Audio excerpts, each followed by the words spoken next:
gracioso, queridos, para conosco, que nos abençoe nessa noite. É uma alegria muito grande, até diria emocionante estar aqui com os irmãos depois de tantos anos. Estava vindo para cá no caminho e lembrando com o Juliano e os meninos das vezes que vínhamos para cá, semana após semana, estávamos aqui juntos, e tantas coisas que passamos juntos.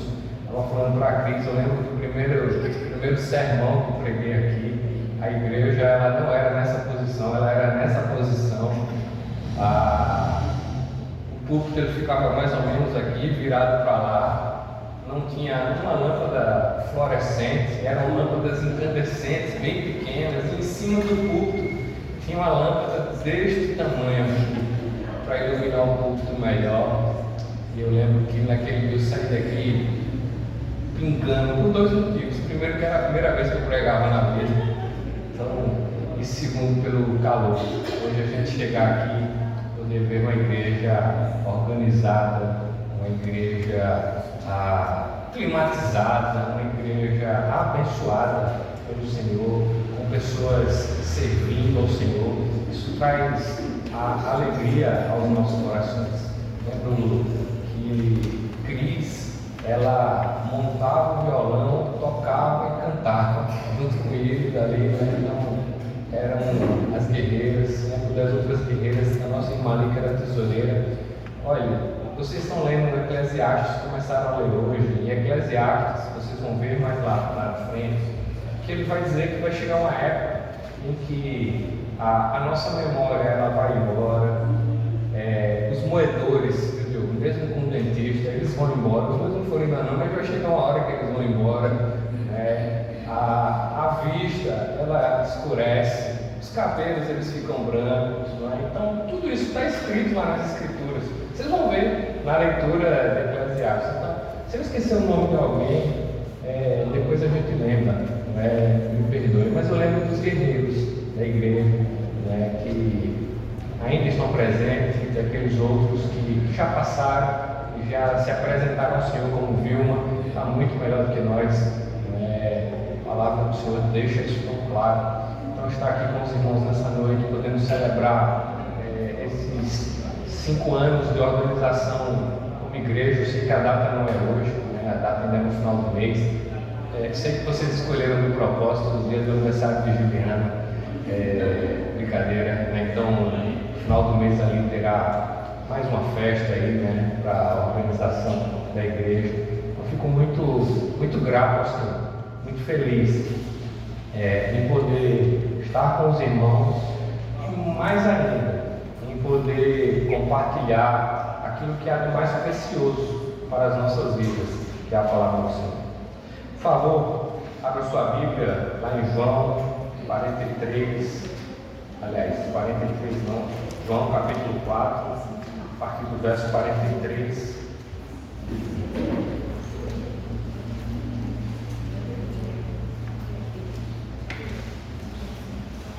Falando de visão, antes de começar a mensagem, antes de vir para cá, a Juliana estava dizendo: olha, você precisa aumentar a letra da Bíblia, porque às vezes você dá uma falha na leitura, mesmo com o óculos está atualizado, fica no oftalmologista sexta-feira, está tudo certinho, mas tem hora que falha ainda assim, Nós vamos ler os versos 43 até o final, só que eu queria que você se atentasse ao texto, aos três versos iniciais desse capítulo 4, e depois nós iremos para 43.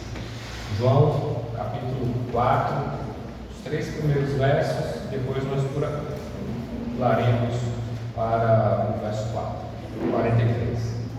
Quando, pois, o Senhor veio saber que os fariseus tinham ouvido dizer que ele, Jesus, fazia e batizava mais discípulos que João, se bem que Jesus mesmo não batizava e sim os seus discípulos, deixou a Judéia, retirando-se outra vez para a Galiléia. Verso 43. Passados 2 dias, partiu dali para a Galiléia, porque o mesmo Jesus testemunhou que um profeta não tem honra na sua própria terra.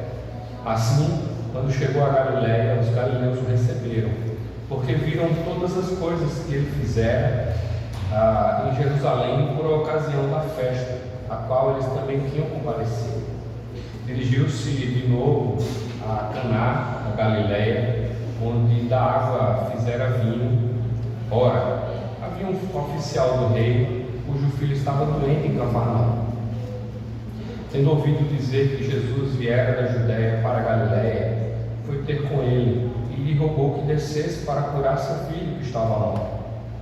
Então Jesus lhe disse: se porventura não virdes sinais e prodígios, de modo nenhum crereis. Rogou-lhe o oficial: desce, antes que meu filho morra. Vai, disse Jesus, teu filho vive. E o homem creu na palavra de Jesus e partiu. Já ele descia quando os seus servos lhe vieram ao encontro, anunciando que seu filho vivia. Então indagou deles a que hora seu filho se sentira melhor. Informaram: ontem, a hora certa, a febre o deixou. Com isto reconheceu o pai ser aquela precisamente a hora em que Jesus lhe dissera: teu filho vive. E creu ele e toda a sua casa. Foi este o segundo sinal que Jesus fez depois de vir para a Judéia, da Judéia para a Galiléia. Vamos orar ao Senhor.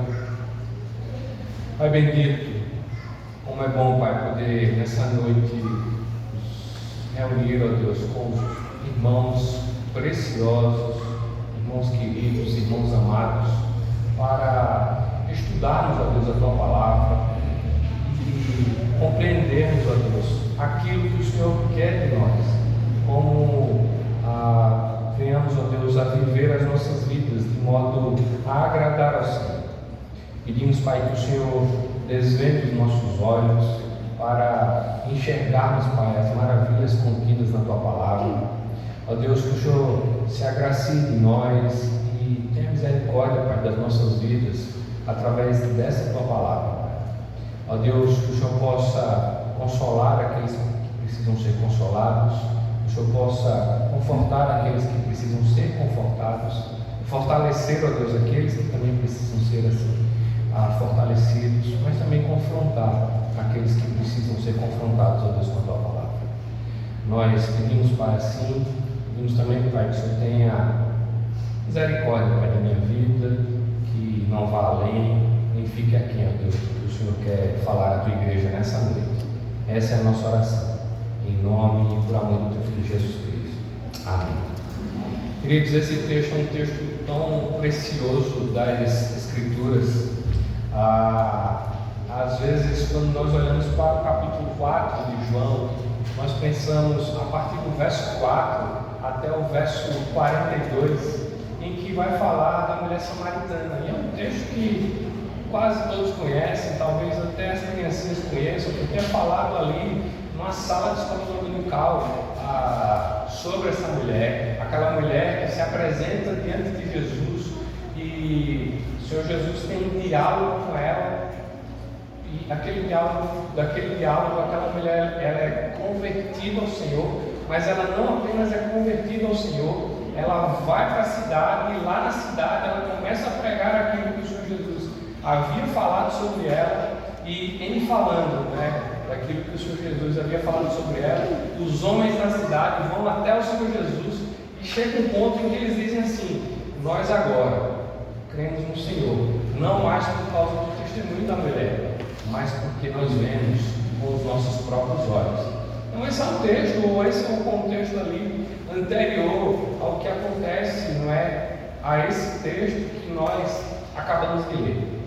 Eu li os 3 primeiros versos, porque nos 3 primeiros versos a gente vai perceber dizer o seguinte: quando pois o Senhor Jesus veio a saber que os fariseus estavam ali o tempo todo querendo pegar o Senhor Jesus, fazia e batizava mais discípulos que João, e o texto vai deixar bem claro, se bem que Jesus mesmo não batizava os seus discípulos, deixou a Judéia, retirando-se outra vez para a Galiléia. A Galiléia, o texto também vai deixar bem claro que era esse lugar que ele estava, né? Ele ia para uma região específica que era Caná, onde ele havia feito o primeiro milagre, ou o primeiro sinal dos 7 sinais que tem no livro de João. Qual é esse primeiro sinal? Está lá no capítulo 2, né? O Senhor Jesus está numa festa de casamento, e naquela festa de casamento, no finalzinho lá, falta vinho. A Maria chega para ele e diz: olha, acabou o vinho. Ele responde para ela, então, olha, não tem nada, o que é que eu tenho contigo, mulher? E a mulher dá uma ordem. Ela não dá uma ordem para o Senhor Jesus, ela dá uma ordem para as pessoas: vai e faz tudo o que ele disser. E aí o Senhor Jesus, ele pega aquelas talhas, né, manda encher de água, e de repente aquelas talhas, elas não são água, elas passam a ser vinho. Esse é o primeiro sinal que o Senhor Jesus faz. E agora, nessa segunda passagem aqui em Caná, o Senhor Jesus vem e mais uma vez vai fazer um sinal. E o texto vai deixar bem claro isso lá no finalzinho, no verso 54, vai dizer: foi este o segundo sinal que Jesus fez. Eu li aí a partir do verso 43, mas nós vamos nos ater ao texto a partir de fato do verso 46. Os versos 43 a 44, a 45, aliás, eles vão dizer basicamente a mesma coisa ali no início. Passados 2 dias, ele ficou 2 dias ali pregando para aquelas pessoas, porque aquelas pessoas da mulher samaritana pediram que o Senhor Jesus ficasse ali. Então ele passa 2 dias ali. Depois daqueles 2 dias, o mesmo Jesus testemunha que um profeta não tem honra em sua própria terra. Assim, quando ele chega a Galiléia, os galileus o receberam, porque viram todas as coisas que ele fizera em Jerusalém por ocasião da festa a qual eles também tinham comparecido. Então veja, ele sabia que se ele voltasse para a terra dele, ele não teria honra. Se ele voltasse para o lugar que ele deveria voltar, as pessoas não iriam olhar para ele como o profeta ou como aquele que deveria ter feito milagres. Ele vem novamente para Caná da Galiléia, onde as pessoas tinham visto o primeiro milagre, e dali da frente, dali para diante, ele continua com o seu ministério. Queria pensar com vocês nessa noite, né, sobre o poder da palavra de Jesus, e a partir do verso 46 a gente vai começar a perceber um pouco disso. Dirigiu-se de novo a Caná da Galiléia, onde da água fizera vinho. Ora, havia um oficial do rei cujo filho estava doente em Cafarnaum. Tendo ouvido dizer que Jesus viera da Judéia para a Galiléia, foi ter com ele e lhe rogou para que descesse para que curasse seu filho que estava morto. Então Jesus lhe disse: se porventura não virdes sinais e prodígios, de modo nenhum crereis. Rogou-lhe o oficial: Senhor, desce antes que meu filho morra. Veja, esse oficial, ele deveria ter muito dinheiro. Na época dele, talvez fosse uma das pessoas mais ricas da época. E conquanto ele tivesse todo o dinheiro dele não foi capaz de trazer cura ao seu filho. Certamente ele já deveria ter levado para o seu filho os melhores médicos, os médicos que o dinheiro poderia pagar. Mas esse homem não vê o seu filho ser curado. E aí ele vai agora a quem de fato poderia fazer alguma coisa pelo seu filho, a quem de fato poderia curar o seu filho, que era o Senhor Jesus. E ele não vai altivo, ele não vai com um espírito de dizer assim: eu sou um oficial do rei e eu vou chegar para ele e vou pedir a ele, e se ele disser que não vai, eu vou ordenar que ele vá. Ele não vai assim, ele vai em humildade. Ele era judeu, e os judeus, na época de Jesus, conquanto o Senhor Jesus fosse judeu, não tinham um carinho especial pelo Senhor Jesus. Ainda hoje é assim. Os judeus não têm um carinho especial pelo Senhor Jesus, a não ser aqueles judeus convertidos. Mas esse homem, ele vai até o Senhor Jesus, se apresenta diante dele, mostra para ele a situação dele e diz a ele: Senhor, cura meu filho. A resposta do Senhor Jesus, ela é bem típica, não é? do ministério dele. Vai dizer assim: se vocês não virem sinais, vocês porventura não crerão. Parece que o ministério do Senhor Jesus ainda hoje é carregado de coisas desse tipo. Vocês creem no Senhor Jesus, nós cremos no Senhor Jesus, isso é fato, ou deveríamos crer no Senhor Jesus, e isso deveria ser um fato, mas nem sempre nós cremos no Senhor Jesus como deveríamos crer. Esse é outro fato. E aí essas pessoas, elas se achegam, esse homem se achega ao Senhor Jesus, querendo que o Senhor Jesus faça um milagre na vida do filho dele. É interessante porque lá em Marcos, se eu não estiver enganado, no capítulo 4, alguns homens pegam um amigo e vão levar até o Senhor Jesus para que o Senhor Jesus cure aquele homem. A igreja estava lotada e eles não conseguem entrar. Eles sobem no telhado, descem aquele homem paralítico até o Senhor Jesus. O Senhor Jesus vira para aquele homem e diz assim: os teus pecados estão perdoados. As pessoas olharam para Jesus, como quem diz assim: quem é esse que pode perdoar o pecado? Outros podem ter dito assim: mas só isso, os pecados perdoados, não é? Como se o perdão do pecado fosse algo menor do que a cura. E aí o Senhor Jesus vira para eles e diz assim: para saberem que o Filho do Homem não tem só autoridade para perdoar pecados, levanta e estás curado. E aquele homem, ele é curado naquele momento. Veja, muita gente hoje ainda, não é, tem procurado o Senhor Jesus não por causa do perdão dos pecados, não por causa daquilo que o Senhor Jesus pode fazer de melhor na vida de uma pessoa, que é perdoar os seus pecados.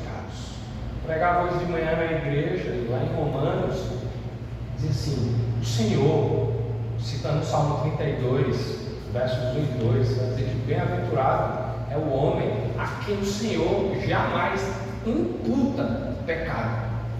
Quem é o homem que o Senhor jamais imputa pecado? Os que são eleitos dele, os que são salvos por ele. O Senhor jamais imputa pecados. Então, o mais importante das nossas vidas, o mais importante da minha vida, o mais importante da sua vida, nós já obtivemos, não por nenhum mérito nosso, pelos méritos de Cristo, que foi o perdão dos nossos pecados. Mas hoje se prega tantas coisas, e na época também não era diferente, se prega tantas coisas, e as pessoas, elas passam a buscar Jesus não por quem ele é, mas por aquilo que ele pode fazer. E ele vai continuar fazendo, irmãos, mas essa não deve ser a nossa busca, essa não deve ser a nossa procura. Esse homem, ele procura Jesus primeiro por aquilo que Jesus poderia fazer. Ele estava desesperado. Sou pai, tenho 2 filhos, né? Quem é pai e mãe, né? A gente quer estar cuidando o tempo inteiro dos nossos filhos. Então, na hora do desespero, ali a gente vai buscar, vai clamar ao Senhor. Outros vão buscar outras formas, mas nós vamos buscar, nós vamos clamar ao Senhor, que é o que pode fazer, que é o que pode curar os nossos filhos. Não há médico nesse mundo, sem desmerecer os médicos, né? Mas não há médico nesse mundo que possa fazer aquilo que o Senhor Jesus não quer.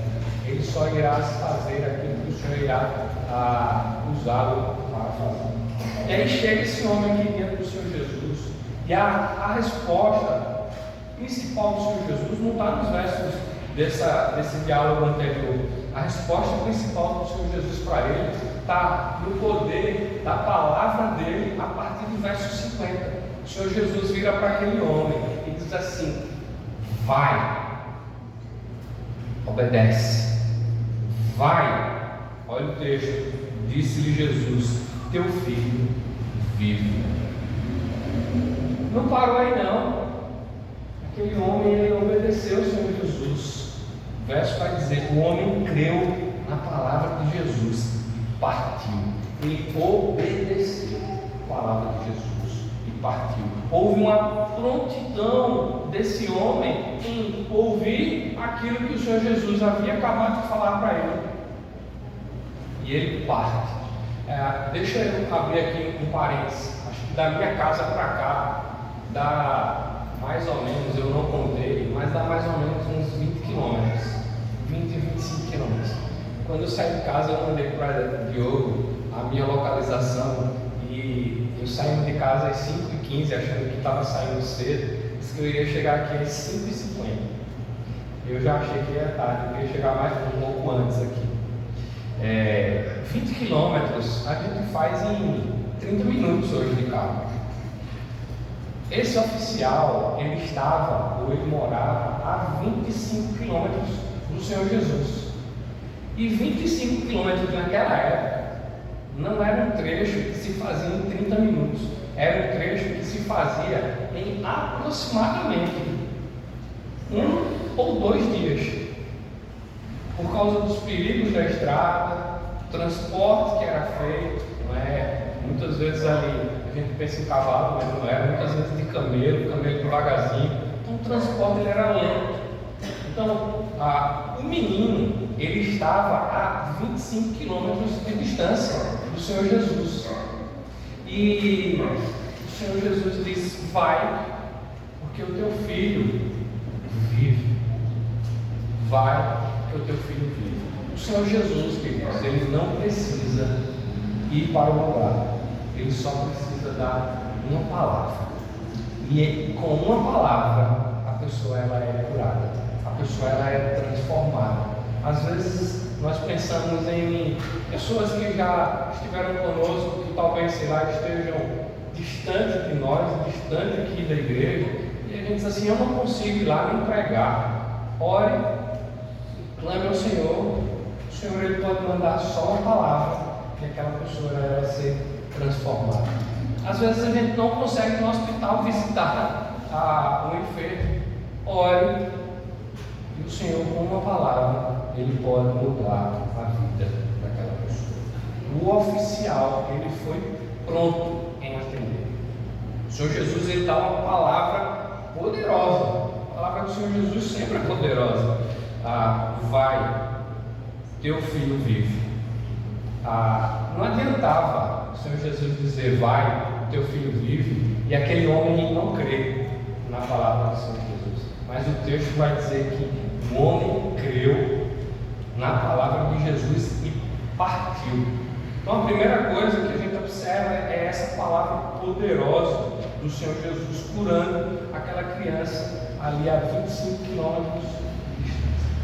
Mas existe uma segunda coisa, não menos importante, que é essa prontidão do oficial. O oficial já estava disposto a ir e obedecer o Senhor, coisa que aí sim também muitas vezes nas nossas vidas nós não estamos prontos nem dispostos a obedecer o Senhor. Nós precisamos, filhos, obedecer ao Senhor. Essa semana eu conversava com 2 adolescentes na igreja, na terça-feira, e nós estamos, eles vão fazer profissão de fé agora em junho. Nós estávamos estudando a confissão de fé, e conversávamos ali sobre uma parte da confissão de fé, chegamos ali nos mandamentos, na obediência, tratando sobre o pecado. E eu virei para eles e fiz uma pergunta, disse: qual é o pecado original? E eles disseram: eles comeram ali um fruto.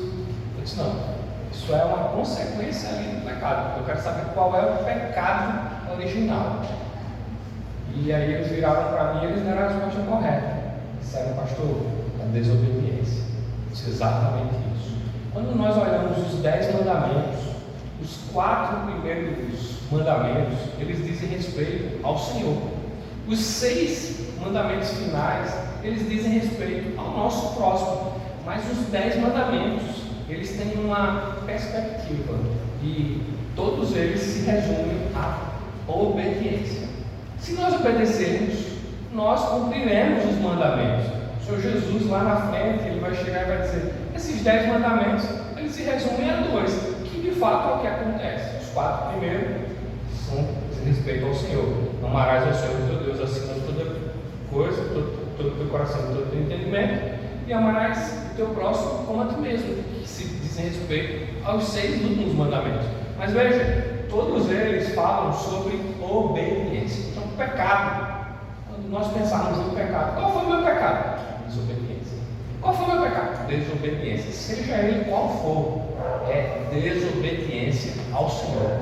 Por isso nós precisamos ser prontos e obedientes, não é? Para o Senhor. E aí chega aqui este homem, ele não peca, ele prontamente atende aquilo que o Senhor havia falado. Ele vai e segue o seu caminho, volta ali, não é? 25 quilômetros, nós não sabemos mais ou menos quanto tempo disto aquilo, mas veja, já descia ele quando os seus servos lhe vieram ao encontro, anunciando que seu filho vivia, verso 51.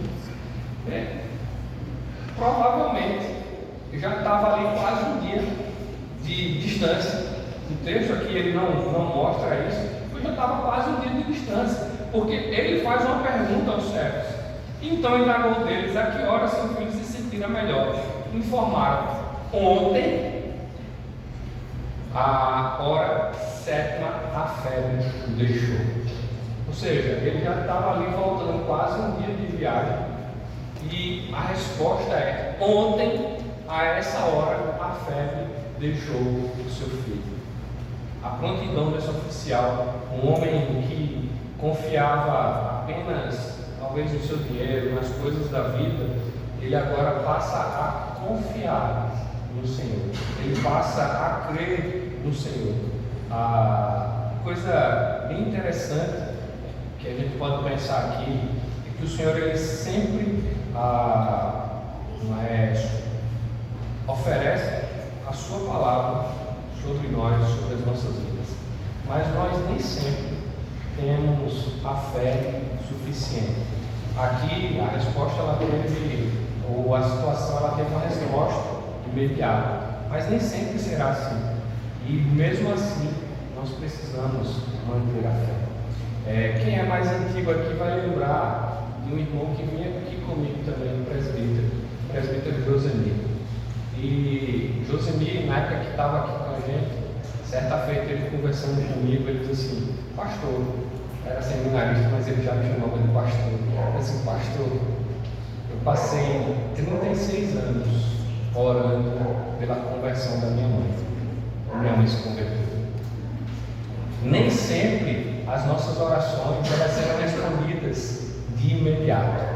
Nem sempre as nossas orações elas serão respondidas de acordo com aquilo que a gente quer, mas sempre serão respondidas pelo Senhor. No caso desse oficial, foi de imediato, e aqui tinha um propósito, a gente vai ver mais à frente esse propósito, no caso desse oficial. Mas nem sempre é assim. Talvez você pense agora: quantas e quantas vezes eu tenho orado por algo, quanto tempo eu tenho orado por algo, e isso ainda não aconteceu. Não cesse de orar. Continue orando. Quem faz a obra, quem manda a palavra, não é você, é o Senhor. Na hora que Ele quiser, os meninos lá da igreja ficam comigo, vamos fazer assim, e vai acontecer. Vai fazer só um estalar de Deus, e as coisas elas irão acontecer. Ele deu só uma palavra, e esse foi o resultado.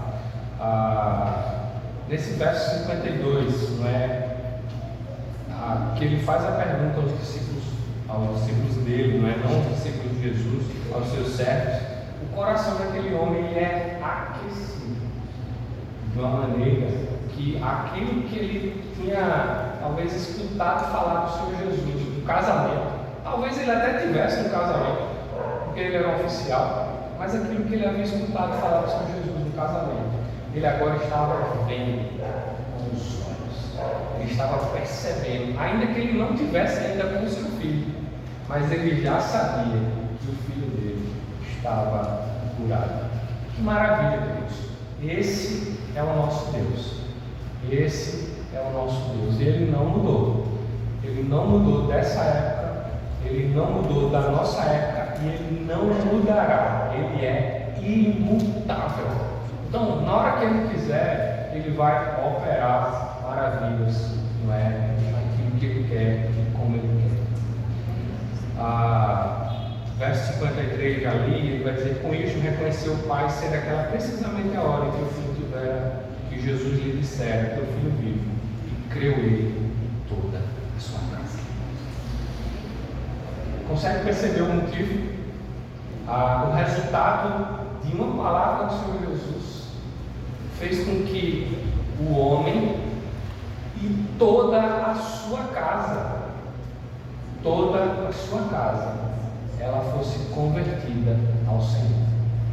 Por uma palavra que o Senhor Jesus dá a 25 quilômetros, ele nem sequer vai lá, mas aquela casa inteira, ela é transformada pelo Senhor. Aquela casa inteira, ela é convertida ao Senhor, ao Deus vivo, ao Deus verdadeiro. O resultado da palavra de Jesus não foi só a cura, mas a transformação da família. Esse homem era judeu e ele havia sido educado na doutrina da lei. Já havia obtido talvez até alguma prova de fé quando veio a Cristo. E ele depois disso, creu na palavra de Jesus, ele passa a ter uma fé particular. Mas essa fé particular dele, ela é estendida a toda a família dele.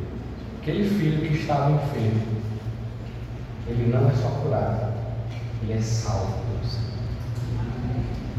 Aquele homem que estava desesperado, ele não só tem o seu coração tranquilizado, mas ele é salvo pelo Senhor. O texto não fala, mas certamente a esposa dele, que estava cuidando da criança, que devia estar desesperada, ela é salva pelo Senhor.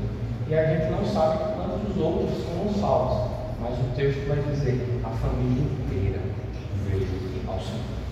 Ele e toda a sua casa começaram a servir ao Senhor. Ele agora começa a crer, mas de uma forma diferente. E ele abraça a doutrina de Cristo publicamente, professando agora ser um dos seus discípulos. A gente não tem mais relato sobre esse homem, mas esse aqui é um daqueles que provavelmente caminhou com Jesus sem negá-lo um minuto. Teve uma caminhada abençoada, uma caminhada de pé com o Senhor. Toda a família dele, toda a família se uniu a ele, que era uma evidência de milagre. E em se unindo a ele, ou em se unindo a essa fé, eles passam a adorar Deus vivo e Deus verdadeiro. Veja, o resultado da palavra de Jesus, talvez ela nem sempre, como eu já disse, seja aquilo que a gente quer, mas ela sempre será aquilo que Ele quer para as nossas vidas.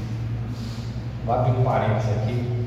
O ano passado, quando o Diogo tomou posse aqui, eu liguei para ele para parabenizar, e ele fez: olha, prega lá na igreja, domingo, tal dia, no domingo de janeiro. Isso foi uns 15 dias antes. Já está agendado, está marcado, eu irei. Vocês me viram aqui há um ano atrás, um ano e meio atrás? Não. Há um ano e meio atrás, mais ou menos, eu preparei todo um acampamento para a nossa igreja. Fiz toda a organização do acampamento. Fui a Garanhuns, o acampamento foi em Garanhuns. Fui a Garanhuns, cheguei em casa, entrei no banheiro para tomar um banho e simplesmente eu escorreguei, caí, quebrei o ombro, passei 4 meses de molho.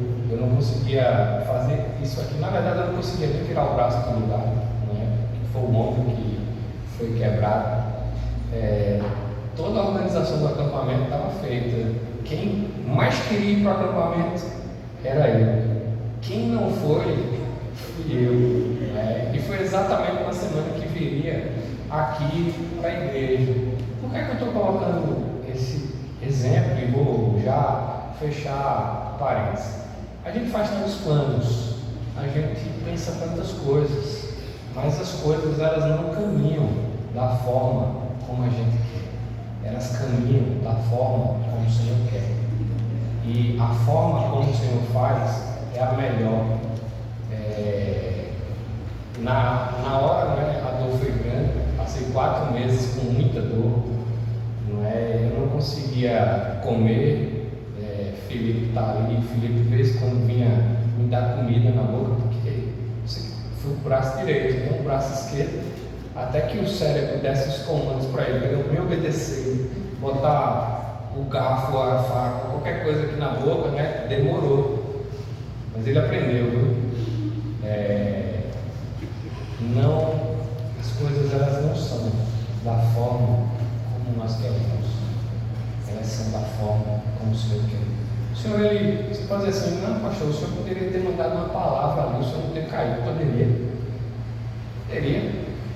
mas se eu não caísse, eu não poderia passar pelo que eu passei e precisamente, irmãos, ajudar outras pessoas, porque tudo aquilo que passamos, tudo aquilo que esse oficial passou, ele pôde testemunhar da bondade de Deus.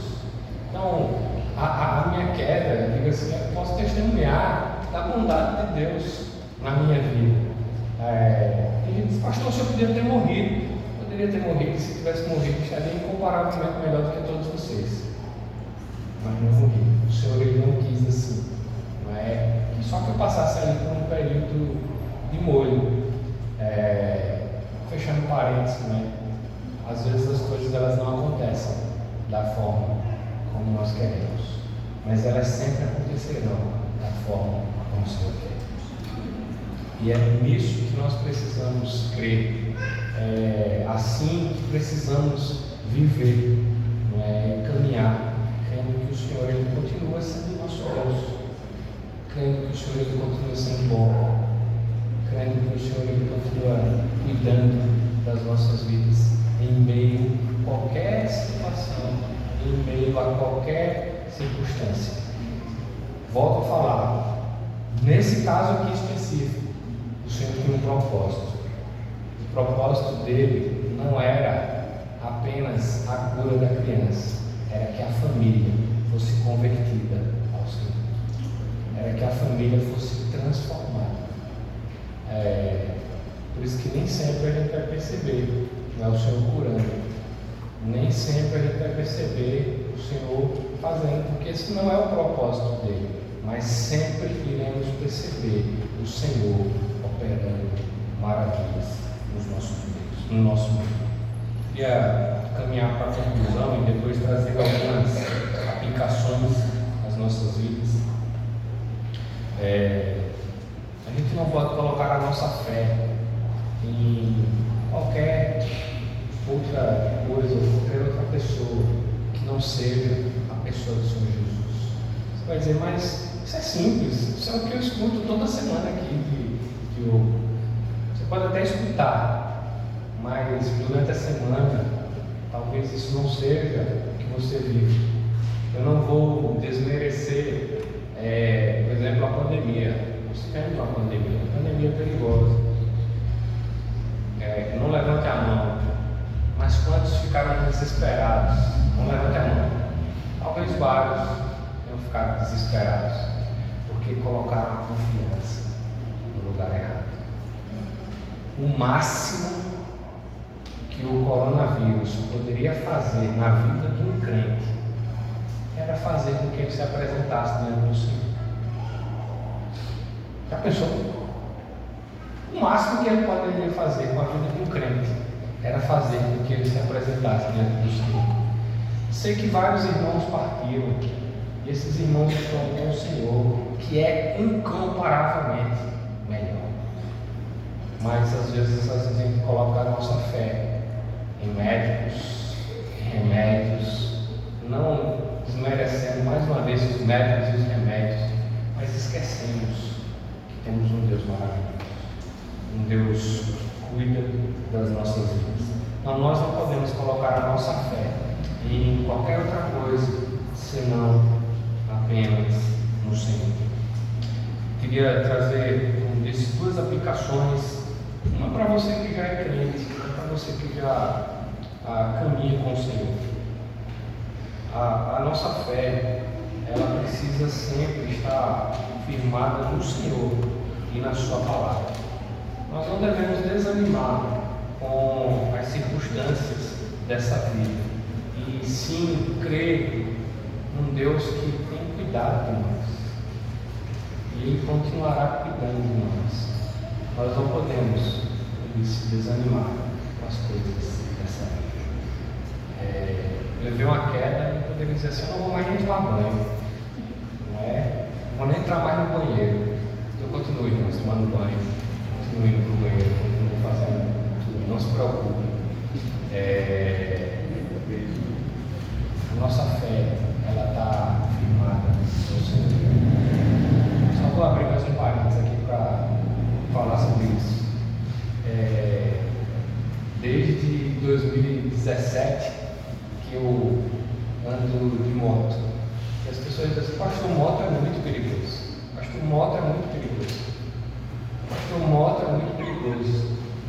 E a minha resposta para as pessoas depois da queda é dizer assim: irmãos, perigoso é tomar banho.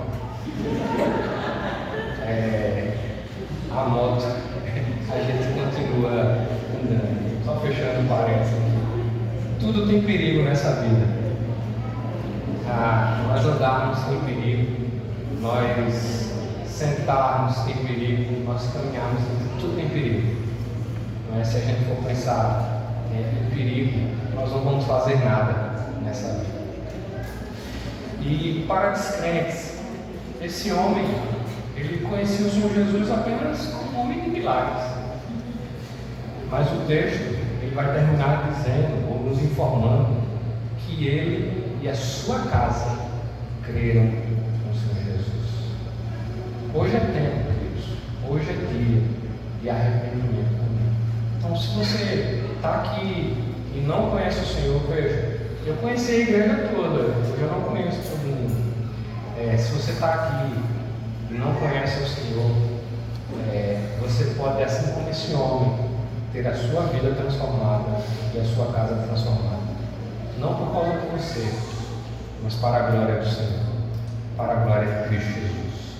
É por isso que você pode caminhar e viver essa vida.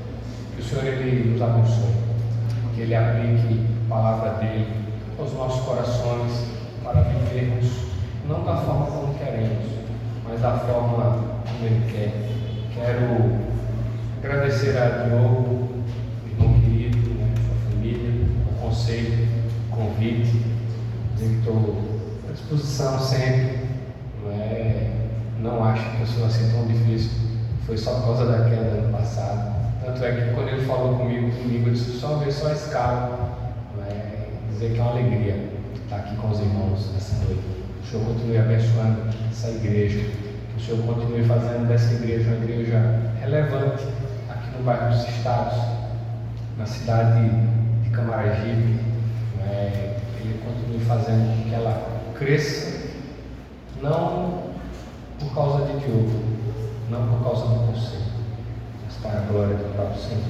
Porque se ela crescer assim, ela certamente será uma igreja abençoada, uma igreja acolhedora, em que, se um dia precisar fechar as portas, a comunidade vai perceber a diferença que a igreja fazia no meio. O Senhor abençoe, o Senhor, parabéns pela igreja, e mais uma vez, obrigado pelo convite. Vamos orar.